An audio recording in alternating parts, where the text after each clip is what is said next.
Hello दोस्तों, स्वागत है आप सभी को अल्फा एजुकेशन पॉइंट के इस यूट्यूब चैनल में। दोस्तों, आज के वीडियो में हम लोग देखने वाले हैं क्लास 11th मैथमेटिक्स चैप्टर 1, जिसका कि नाम है सेट्स। सेट्स का कुछ पॉइंट्स देखेंगे, जिसमें सेट का डेफिनेशन और उसका रिप्रेजेंटेशन, इसके बारे में हम लोग इस वीडियो में पढ़ने वाले हैं। तो यहाँ पे देख रहे होंगे टॉपिक का नाम भी लिखा हुआ है सेट्स, जिसको कि हिंदी में बोला जाता है समुच्चय। अब सेट्स होता क्या है, इसका डेफिनेशन हम लोग यहाँ पे देख लेते हैं कि सेट्स कहते किसको। तो यहाँ पे सेट्स का डेफिनेशन लिखा हुआ है, डेफिनेशन ऑफ सेट में कि a well defined collection of distinct objects is known as set. बोल रहा है कि एक वेल डिफाइंड, जो पूर्ण रूप से परिभाषित हो, उसका जो कलेक्शन होता है ऑब्जेक्ट्स का, ऑब्जेक्ट्स को आप एलिमेंट्स के भी नाम से जान सकते हैं, या इसको मेंबर भी बोल सकते हैं, और इसको हिंदी में सदस्य बोला जाता है। तो उसका जो वेल डिफाइंड कलेक्शन होगा, जो संपूर्ण रूप से परिभाषित होता है, उसको हम लोग सेट के नाम से जानते हैं, या फिर जिसको हम लोग हिंदी में समुच्चय बोलते हैं। इसी में लिखा हुआ है आगे कि sets are usually denoted by capital letter like A B C ADC. मतलब जो एक सेट होगा, उसको एक कैपिटल लेटर से रिप्रेजेंट किया जाता है, बड़ा लेटर से रिप्रेजेंट किया जाता है। और फिर आगे इसी में लिखा हुआ है कि एंड देयर मेंबर्स या elements of the sets are called its element. मतलब उसका जो मेंबर होता है, उसको आप एलिमेंट्स भी बोल सकते हैं। जिसको डिनोट कैसे किया जाता है, तो लिखा हुआ है we denoted them by a small letter ABCD dot dot dot X Y Z. अब जैसे मान लेंगे एग्जांपल लेकर के चलते हैं कि अगर मान के चलिए एक, जैसे मान के चलिए एक सेट को अगर रिप्रेजेंट करना है, जैसे मान लिया एक सेट ले लिए। अभी जो सेट में मेंबर्स रहेगा, वो जैसे मान के चले अगर हम लोग 1 2 3 4 यहाँ तक की, तो ये अपने आप में एक सेट हो गया। या फिर जैसे अगर मान के चलिए एक बी सेट लिए, और इसमें सपोज मान लिया हम लोग ले लिया set A, member A E O U, और इसी में अगर आप आई भी इंक्लूड कर लेंगे, तो ये हो गया आपका इंग्लिश अल्फाबेट जो होता है उसका भावेल लेटर का कलेक्शन। तो जो सेट होता है ना, वो एक कलेक्शन होता है एलिमेंट्स का, लेकिन इस तरह का कलेक्शन होगा, इस तरह का संग्रह किया हुआ रहता है जो पूर्ण रूप से परिभाषित होता है, जो वेल डिफाइंड होता है, उसको हम लोग सेट बोल सकते हैं। अन्यथा सेट्स हम लोग नहीं बोलेंगे। जैसे अगर मान के चलिए, अगर यहाँ बात है, जैसे हम लोग दो सेट्स लिए हैं, जैसे अगर यहाँ पे देखें 1 2 3 4, तो ये जो है एक सेट का काम करेगा, चूंकि सेट ऑफ नेचुरल नंबर है जो लेस देन 5 का है। अगर यहाँ बी में देखें, तो बी में जो मेंबर यहाँ पे दिख पा रहा होगा ए ई आई ओ यू, जो भावेल लेटर का कलेक्शन है, ये भी एक सेट कहलाएगा। अगर मान के चले, अगर हम लोग यहाँ से एक और सेट लें, और इसमें अगर हम बोल दें कि जैसे मान लीजिए द कलेक्शन ऑफ रिवर्स, मतलब अगर आप नदियों का संग्रह करें तो कर सकते हैं। सेट इसलिए नहीं कह पाएंगे कि इसका जो कलेक्शन हो वेल डिफाइंड नहीं होगा, इसको आप पूर्ण रूप से परिभाषित नहीं कर सकते हैं। क्योंकि अगर आप नदी का, अगर आप मान के चलिए नदी को लंबाई के अकॉर्डिंग मेजरमेंट करते हैं, तो उसमें नदी अलग अलग आ जाएगा। अगर आप डेप्थ, गहराई के अकॉर्डिंग करते हैं, तो उसका क्राइटेरिया अलग हो जाएगा। तो क्राइटेरिया सेम होना चाहिए सेट्स को सेट को डिफाइन करने के लिए। जैसे अगर हम लोग यहाँ से देखेंगे अगले पेज में कुछ एग्जांपल्स लिए हैं।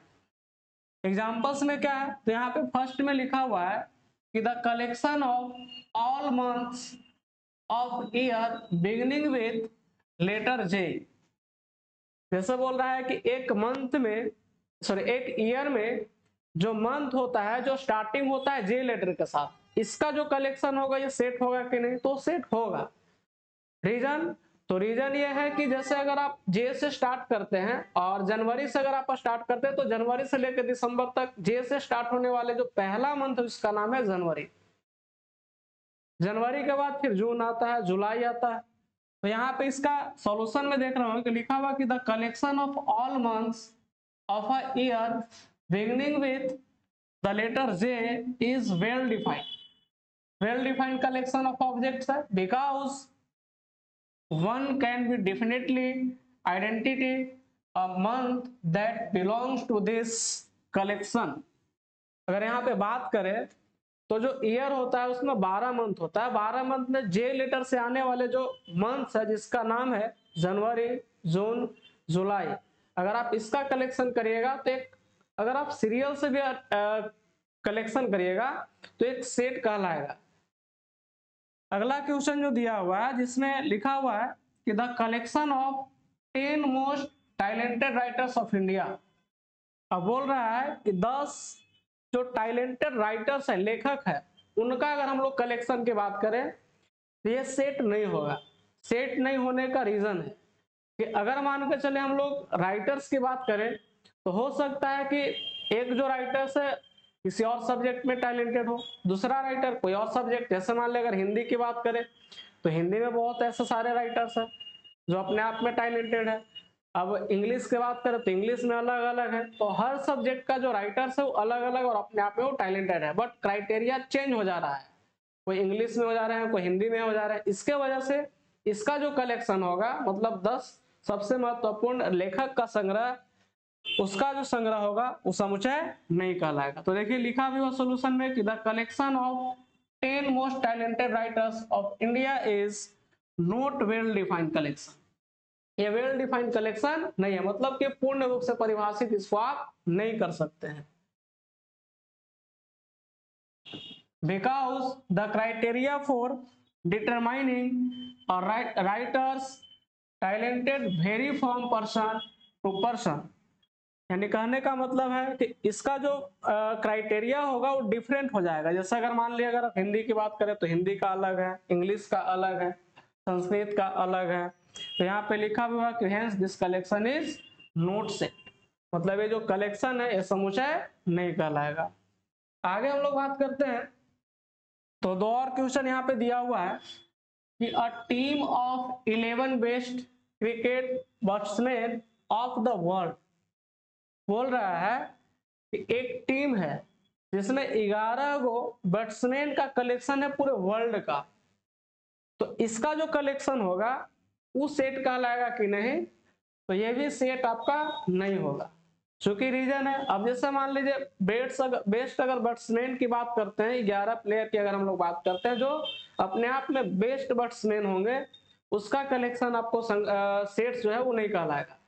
रीजन, तो रीजन ये है कि जैसे अगर मान लीजिए कोई बैट्समैन है तो कोई T20 फॉर्मेट में बढ़िया खेलता है, कोई आपका ओडीआई फॉर्मेट्स में बढ़िया खेलता है, कोई टेस्ट में बढ़िया खेलता है, या हो सकता है कोई बाउंड्री मारने में एक्टिव है, कोई सिंगल डबल करके ज्यादा रन लेता है, तो इस कंडीशन से उसका क्राइटेरिया जो अलग हो जाएगा। तो यहाँ पे इसका आंसर भी लिखा हुआ है कि the team of 11 best cricket batsman of the world is not well defined, मतलब कि ये पूर्ण रूप से परिभाषित नहीं है। तो यहाँ पे आगे फिर लिखा है कि because the criteria determining a batsman talent में very from person to person, मतलब सबका जो फॉर्म होगा वो अलग अलग होगा। जैसे कोई बाउंड्री मारने में एक्टिव है, कोई आपका सिंगल डबल लेता है, तो ये अलग अलग टाइप का हो जा रहा है, मतलब क्राइटेरिया अलग हो जा रहा है। तो लिखा हुआ है इसी में कि hence this collection is not a set, मतलब ये जो कलेक्शन होगा ये समुच्चय नहीं कहलाएगा। फोर्थ नंबर क्वेश्चन लिखा हुआ है कि the collection of all boys in your class, मतलब आपके क्लास में जो स्टूडेंट है या बॉयज है उनका अगर हम लोग संग्रह करें तो ये सेट होगा कि नहीं होगा, तो ये समुच्चय कहलाएगा। रीजन, आपके क्लास में जो स्टूडेंट या बॉयज है उसका जो कलेक्शन होगा एक समुच्चय कहलाएगा, क्योंकि उसको आप आसानी से एक संग्रह कर सकते हैं। जैसे आप अटेंडेंस के अकॉर्डिंग 1 2 3 करके, हाइट के अकॉर्डिंग कर सकते हैं, वजन के अकॉर्डिंग कलेक्शन कर सकते हैं, तो ये जो संग्रह होगा ये समुच्चय कहलाएगा, मतलब सेट्स कहलाएगा। तो यहाँ पे आंसर में भी देख पा रहे होंगे कि the collection of all boys in your class is well defined collection because you can definitely identify a boy who belongs to this collection, मतलब कि आपके क्लास के जो भी स्टूडेंट्स है उसको एक वेल डिफाइंड तरह से कलेक्शन कर सकते हैं, मतलब वो पूर्ण रूप से परिभाषित हो सकता है। तो आगे इसमें फिर लिखा हुआ है this collection is a set, मतलब ये जो कलेक्शन है वो समुच्चय कहलाएगा। आगे देखते हैं इसी में कुछ एग्जांपल्स हम लोग और भी लिए हैं। अगर आप यहां से भी देख करके बता सकते हैं कौन सेट होगा और कौन सेट नहीं होगा। तो यहाँ पे देखिए हेडिंग्स बना हुआ है, we examine the following collections. यहाँ पे एग्जामाइंस करना है कौन सेट होगा और कौन सेट नहीं होगा। इसमें से फर्स्ट में दिया हुआ है कि odd natural number less than 10। अगर आप विषम संख्याओं का संग्रह करते हैं जो 10 से छोटा है तो इसका जो कलेक्शन होगा यह भी समुच्चय कहलाएगा। सेकेंड लिखा हुआ है कि द रिवर्स ऑफ इंडिया। अगर हम बात करें इंडिया की नदियों का संग्रह, यह समुच्चय नहीं कहलाएगा।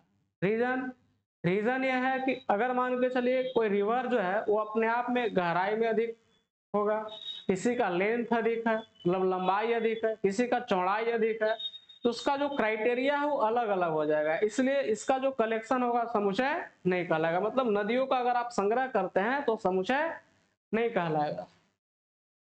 थर्ड पॉइंट में यहाँ पे लिखा हुआ है कि the vowels in the English alphabets namely A E I O U. तो अभी जस्ट हम लोग देखे थे कि जो इंग्लिश अल्फाबेट्स होता है उसमें जो वावेल लेटर का संग्रह होता है यह समुच्चय कहलाएगा। समुच्चय इसलिए कहलाएगा कि इसको आप पोजीशन के अकॉर्डिंग भी अरेंजमेंट कर सकते हैं, जैसे पहले ए आएगा फिर ई फिर आई फिर ओ फिर उसके बाद यू आएगा, तो ये समुच्चय कहलाएगा। फोर्थ नंबर में लिखा हुआ वेरियस काइंड्स ऑफ ट्रायंगल्स। अब अलग अलग प्रकार के ट्रायंगल का संग्रह अगर हम लोग बात करते हैं तो अगर आप अलग अलग ट्रायंगल्स का अगर आप संग्रह करिएगा तो ये भी आपका समुच्चय नहीं होगा, सेट्स नहीं होगा। रीजन हो सकता है किसी का एंगल जो है वो कम बेसी हो जाए। अगर बात करें तो तीनों का इंटरनल एंगल का जो सम होता है वो 180 डिग्री होता है, वो अलग चीज है। लेकिन हर एंगल जो होता है मतलब अगर जैसे मान लिया अगर आप ट्रायंगल लिए तो अगर हम यहाँ से दो ट्रायंगल के बीच कंपेयर कर रहे हैं तो दो ट्रायंगल अलग अलग हो सकता है आपका, क्योंकि ये अलग इसका एंगल होगा और इसका एंगल अलग होगा, इसलिए इसका जो कलेक्शन होगा इस जो है सेट्स नहीं कहलाएगा, समुच्चय नहीं कहलाएगा। नेक्स्ट है फिफ्थ नंबर लिखा हुआ है प्राइम फैक्टर्स ऑफ 210 का।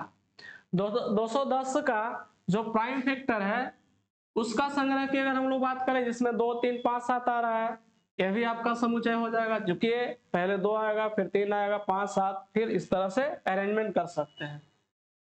6 नंबर लिखा हुआ कि the solution of the equation, यहाँ पे एक्स स्क्वायर है, ये x square minus 5x plus 6 है, तो इसका भी जो कलेक्शन होगा ये समुच्चय कहलाएगा। तो ये तो हो गया समुच्चय का डेफिनेशन और उसका एग्जाम्पल कि किसको समुच्चय कहेंगे और किसको समुच्चय नहीं कहेंगे, मतलब सेट्स कौन होगा और सेट्स कौन नहीं होगा। तो अभी हम लोग देखें कि जो सेट्स होता है वो पूर्ण रूप से परिभाषित होता है, वेल डिफाइंड होता है, मतलब कि उसका क्राइटेरिया सेम होना चाहिए, अलग अलग नहीं होना चाहिए। अगर क्राइटेरिया आप डिफरेंट करते हैं तो इस कंडीशन में वो समुच्चय नहीं होगा, अगर क्राइटेरिया सेम है तो वो समुच्चय हो सकता है। अगर मान लीजिए सर हम लोग राइटर का कलेक्शन देखें तो राइटर का कलेक्शन सेट्स नहीं होगा, लेकिन अगर किसी एक राइटर का जो लिखा हुआ किताब है उसका अगर हम लोग संग्रह करें तो समुच्चय होगा ना। आगे बढ़ते हैं हम लोग सेट्स और उसका रिप्रेजेंटेशन। फिर यहाँ पे कुछ रिप्रेजेंटेशन है, जैसे एन जो होता है वो नेचुरल नंबर का रिप्रेजेंटेशन होता है, जेड जो है इंटीजर का, क्यू जो है रेशनल नंबर का रिप्रेजेंटेशन होता है, आर होता है रियल नंबर का रिप्रेजेंटेशन, जेड होता है पॉजिटिव इंटीजर का, क्यू प्लस जो होता है पॉजिटिव रेशनल नंबर का रिप्रेजेंटेशन होता है, आर प्लस जो होता है पॉजिटिव रियल नंबर का रिप्रेजेंटेशन होता है। अब देखते हैं हम लोग कि सेट को जो रिप्रेजेंट किया गया है वो कितने तरह से किया गया है। तो जो एक सेट होता है उसको दो तरह से रिप्रेजेंट किया जाता है, दो तरह से। एक तो होता है कि आप उसको एक डेफिनेशन के रूप में अरेंज कर सकते हैं कलेक्ट करके, और दूसरा जो अरेंजमेंट होता है उसको आप जितना भी मेंबर होता है उसको पार्टिकुलरली लिख करके भी आप अरेंजमेंट कर सकते हैं। तो अगर आप डेफिनेशन लिखते हैं उसका एक मतलब एक आप सेंटेंस के रूप में अगर आप लिख रहे हैं तो सेंटेंस या डेफिनेशन में उसका टोटल मेंबर आ जाता है, और अगर आप उसको पार्टिकुलर लिख सकते हैं एक एक मेंबर को करके तो उसको एक एक मेंबर भी कर करके लिख सकते हैं। तो यहाँ पे दो टाइप का आपका डेफिनेट सेट का रिप्रेजेंटेशन दिया हुआ, जैसे जिसमें पहला रोस्टर, लिस्टिंग या टेबुलर मेथड, जिसको कि हम लोग रोस्टर, लिस्टिंग, टेबुलर मेथड के नाम से जानते हैं।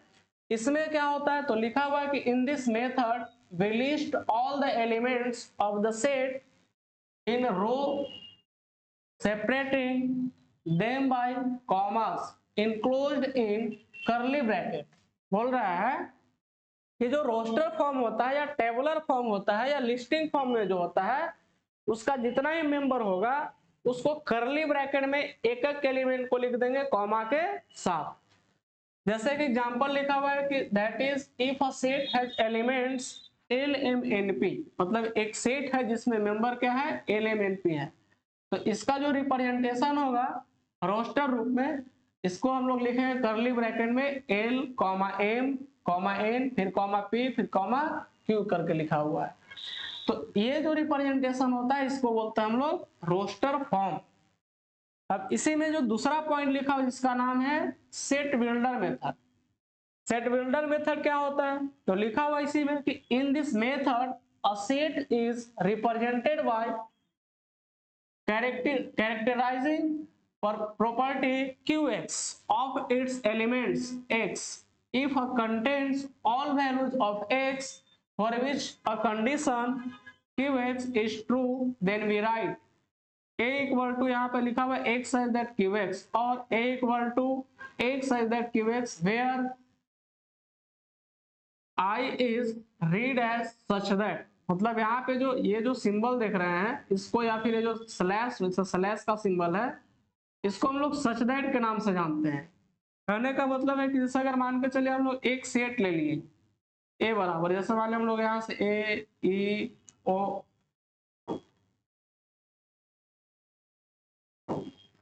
आई, उसके बाद ओ और यहाँ से यू लिए, तो यहाँ पे जैसे जो सेट देख रहे हैं ये हो गया आपका रोस्टर फॉर्म, रोस्टर फॉर्म। और अगर इसी को हम लोग सेट बिल्डर फॉर्म में लिखना चाहें तो लिख सकते हैं x such that x is vowel letters of English alphabets,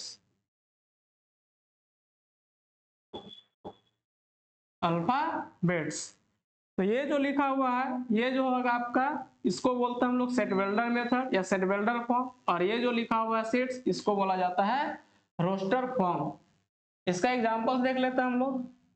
तो यहाँ पे फर्स्ट में एग्जांपल्स लिया हुआ है कि write the solution of the equations, ये एक्स स्क्वायर है, x square plus x minus 2 is equal to दिया हुआ है 0 इन रोस्टर फॉर्म, मतलब इसका अब यहाँ जो एक तरह से ये दिया हुआ है सेट्स, ये आपका सेट बिल्डर फॉर्म में, और इसको आपको कन्वर्ट करना है रोस्टर फॉर्म में।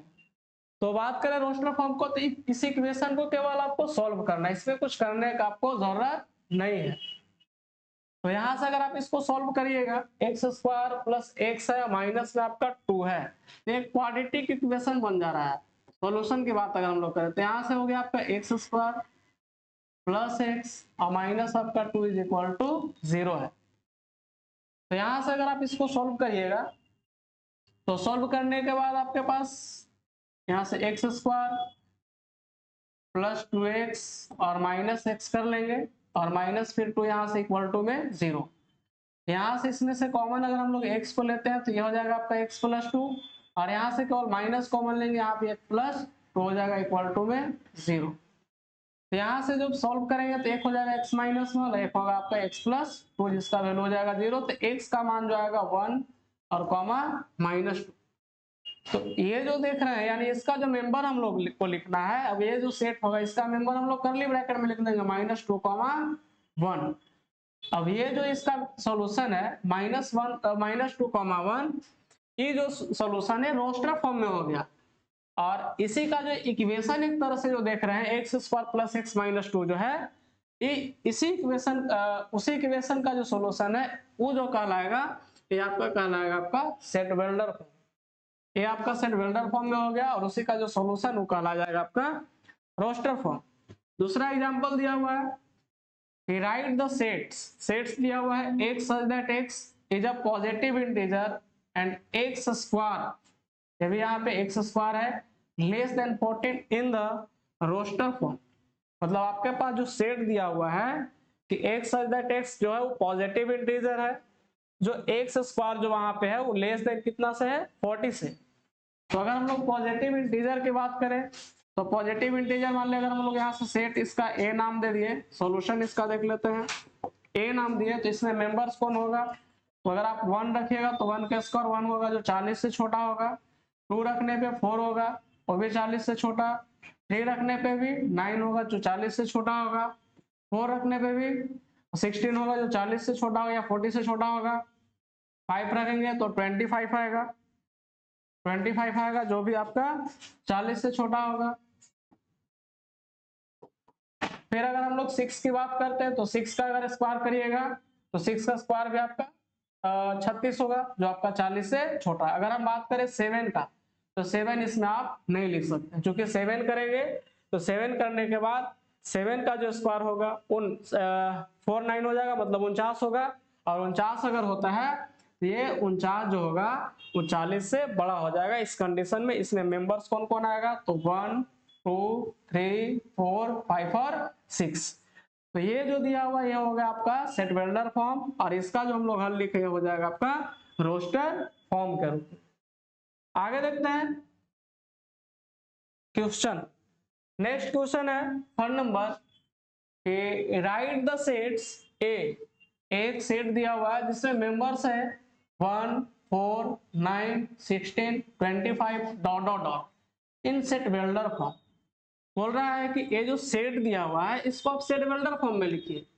तो सेट वेल्डर फॉर्म पहले तो हम लोग इसको रोस्टर रूप में लिखते हैं, दिया हुआ 1 4 9 16 उसके बाद 25 डॉट डॉट डॉट दिया हुआ है। तो यहाँ पे जैसा आप देख पा रहे होंगे कि ये जो दिया हुआ है 1 का स्क्वायर है, 2 का स्क्वायर है, 3 का स्क्वायर है और ये आपका 4 का स्क्वायर है, 5 का स्क्वायर डॉट डॉट डॉट।